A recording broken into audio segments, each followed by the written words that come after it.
எல்லாம் அல்ல அல்லாஹ் நம்மை பற்றி நாம் தெரிந்திருப்பதை விட கூடுதல் தெரிந்தவன். இன்றைக்கு தேவை அதுதான். என்னை பற்றி நான் யாரிடத்துல போய் முறையிடுகிறேனோ அவங்களுக்கு என்ன தெரிஞ்சிருக்கணும். யார்கிட்டையாவது போய் என் கஷ்டத்தை சொல்கிறேன் என்றால் என்ன தெரிஞ்சாதான் அந்த கஷ்டத்துக்கு அவங்க சப்போர்ட்டாக இருப்பாங்க. அறிமுகம் இல்லாதவங்கள்ட்ட மரியாதையை பார்க்க முடியாது, ஒத்துழைப்பை பார்க்க முடியாது. என்னை பற்றி நான் தெரிந்ததை விட அழகாக தெரிந்தவன் அல்லாஹ். திருக்குரானிலே சொல்வான், அலா யஅலமு மன் ஹலக், படைத்தவனுக்கு படைப்புகளை பற்றி தெரியாதா என்று கேட்கிறான். நான் படைத்தவன், உன்னை பற்றி எனக்கு தெரியும். உன் பலம் என்ன எனக்கு தெரியும், உன் பலவீனம் என்ன எனக்கு தெரியும்.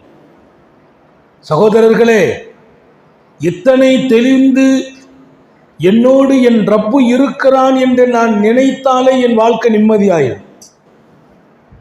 என் வாழ்க்கை நிம்மதியாகணும். என்னை அறிந்தவன் என் ரப்பு. என்னுடைய ஒவ்வொரு பிரச்சனையும் என் மனைவிக்கு கூட தெரியாது, என் ரப்புக்கு தெரியும். நான் பெற்றெடுத்த பிள்ளைகளுக்கு கூட என்னுடைய எல்லா நிலைகளும் தெரியாது, என் எல்லா நிலைகளும் என் ரப்புக்கு தெரியும். என் பிள்ளைகள்கிட்ட கூட சிலவற்றை நான் சொல்வேன், சிலவற்றை மறைப்பேன். காரணம், அது தெரிந்தா பிள்ளைங்க கஷ்டப்படுவார்களே என்று என் கஷ்டத்தை பிள்ளைகள்கிட்ட மறைக்கிற பழக்கம் உண்டு. ஆனால் என் ரப்பிட்ட போய் மறைக்க வேண்டியதெல்லாம் இல்லை. மறைக்க வேண்டிய இடத்தில் நான் இருந்தாலும் அவன் மறைக்கப்பட்டவனாக இருப்பதில்லை. எல்லாம் அவனுக்கு தெரியும்.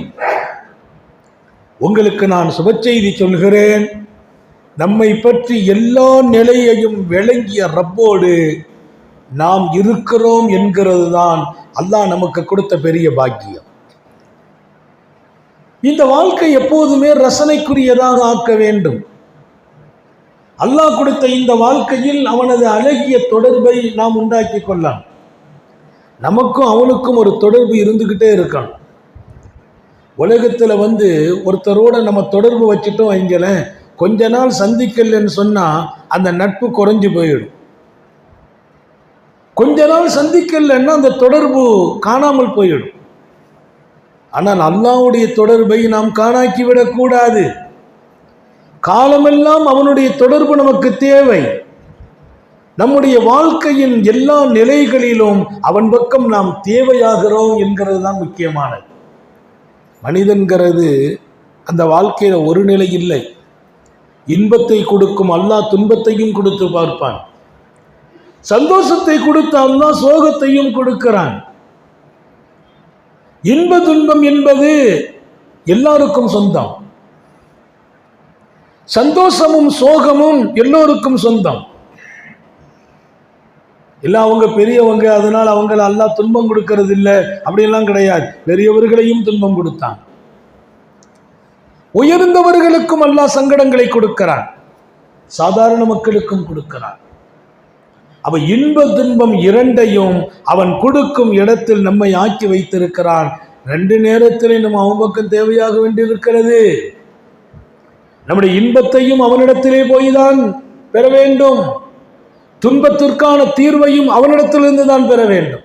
அல்லாஹ் நம்ம எல்லாருக்கும் தௌபீக் செய்வானாக. இந்த வாழ்க்கை ரொம்ப உயர்வானது. இதை எப்போதுமே கஷ்டத்திலேயே கழிக்கக்கூடாது. நிறைய பேர் வாழ்க்கையை சிரமமாக்கிக்கிட்டாங்க, கஷ்டமாகவே ஆக்கிக்கிட்டாங்க. கஷ்டம் வறுமை தவிர வாழ்க்கை பூராவும் கஷ்டமா? வாழ்க்கை பூராவும் கஷ்டமாக ஆக்குவதை அல்லாஹ் விரும்பவில்லை, ரசூல் விரும்பவில்லை. குர்ஆன் ஷரீஃபை நீங்க எடுத்து பார்த்தால் மனிதனுக்கு சோபனம் சொல்லும் இடம்தான் அதிகமாக இருக்கு.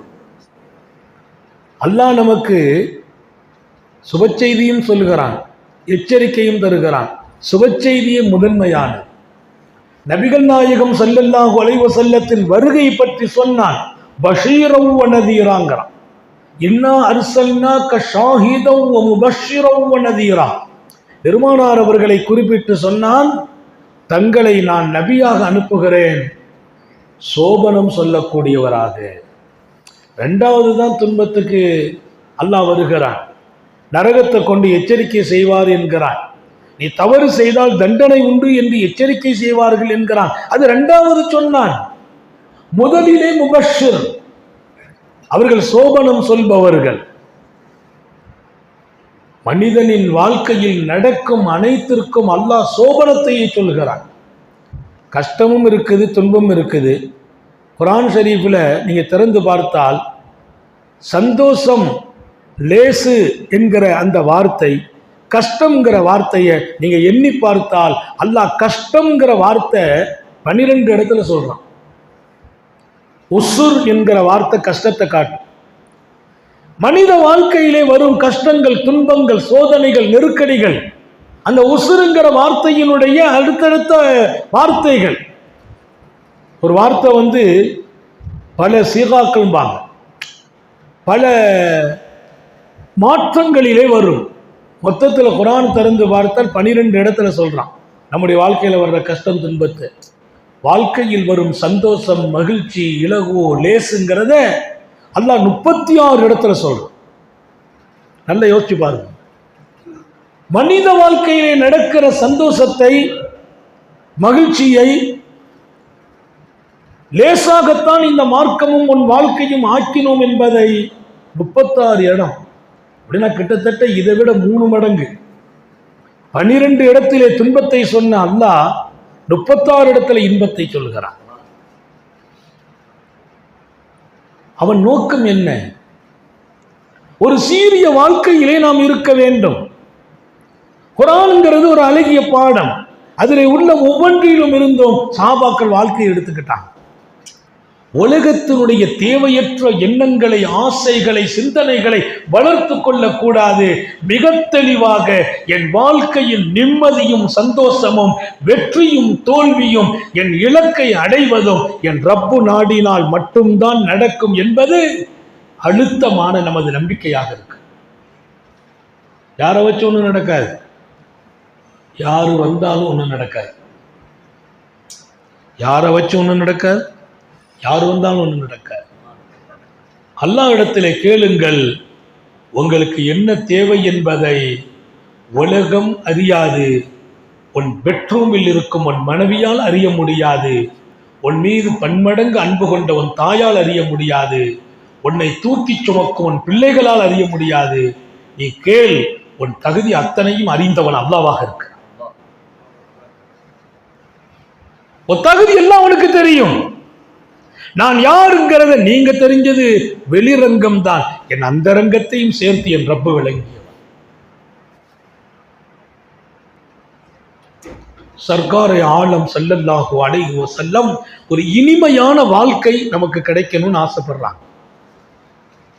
அந்த வாழ்க்கையை நோக்கி இன்ஷா அல்லாஹ் நாம் பயணிக்கணும். அல்லாஹ் தௌஃபீக் செய்வானா. எப்பவுமே வாழ்க்கையில சந்தோஷத்தை இழந்து வாழக்கூடாது. எப்பவுமே பிரச்சனைகளை முன்வைத்தே வாழக்கூடாது. எப்பவுமே நெருக்கடியை சொல்லியே வாழக்கூடாது. அதிலிருந்து ரிலீஃப் ஆகணும். ரிலீஃப் ஆகுவதற்கான வழி என்ன?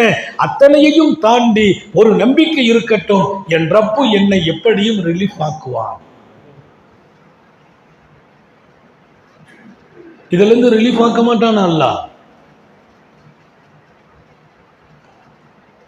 எல்லோரையும் அவனுக்கு லேசது.